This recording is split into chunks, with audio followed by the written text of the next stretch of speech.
Yaction! What's up, nerds, and welcome to another episode of Chad's AV Workshop. And in today's episode, I want to talk about timecode. Personally, I think timecode might be the most underutilized tool in the film industry, or at least in the indie film industry. I just don't see a lot of people using it, and I can't for the life of me really figure out why.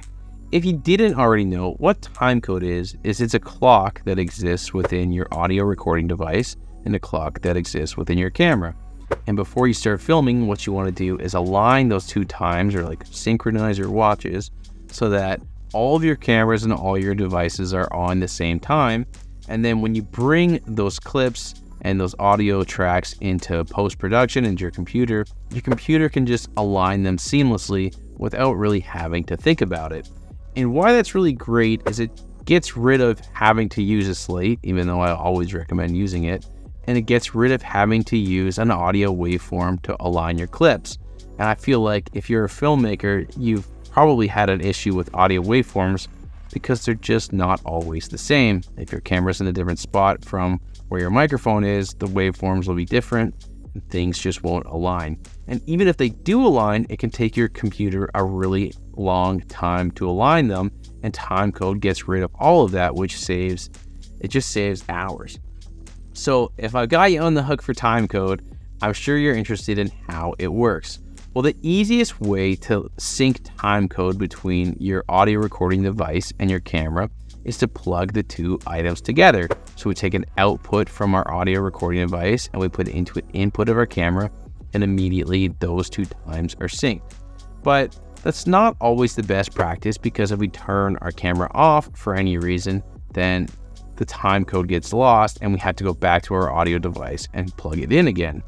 And that's not always a huge problem, but if it's a wedding or something, you can't always walk back to the device. And if you're relying on timecode and it's wrong, you're gonna be in some pretty hot water.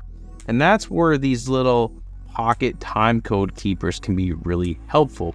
If you have multiple timecode keepers, then the clock on this is gonna be shared between each timecode keeper over Bluetooth. That means we can have one of these inside of our audio recording device and have one attached to our camera.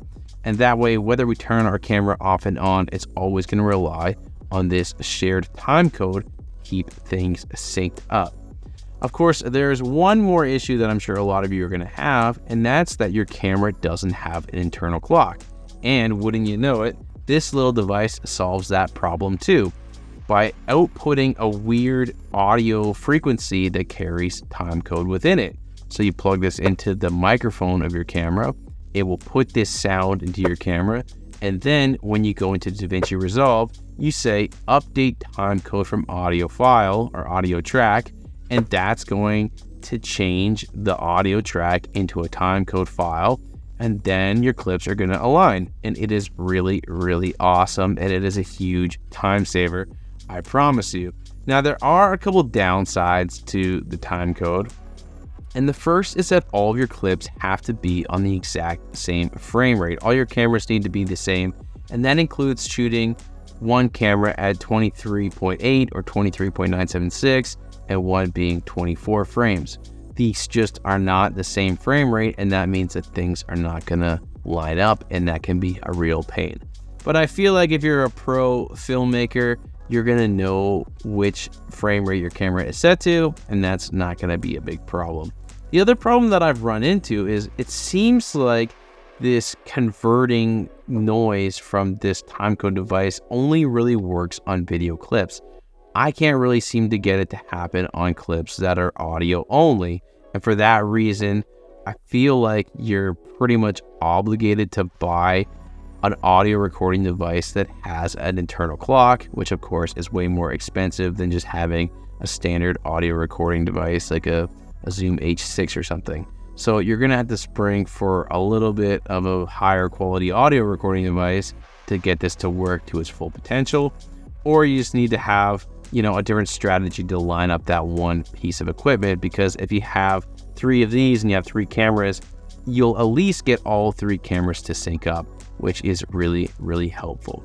Well, I hope that gave you a little bit of an insight into what timecode is, and I hope it's kind of encouraged you to use timecode because it is really, really sweet. Let me know in the description below if I've got you sold on timecode, or if you want to just continue using the good old-fashioned slate.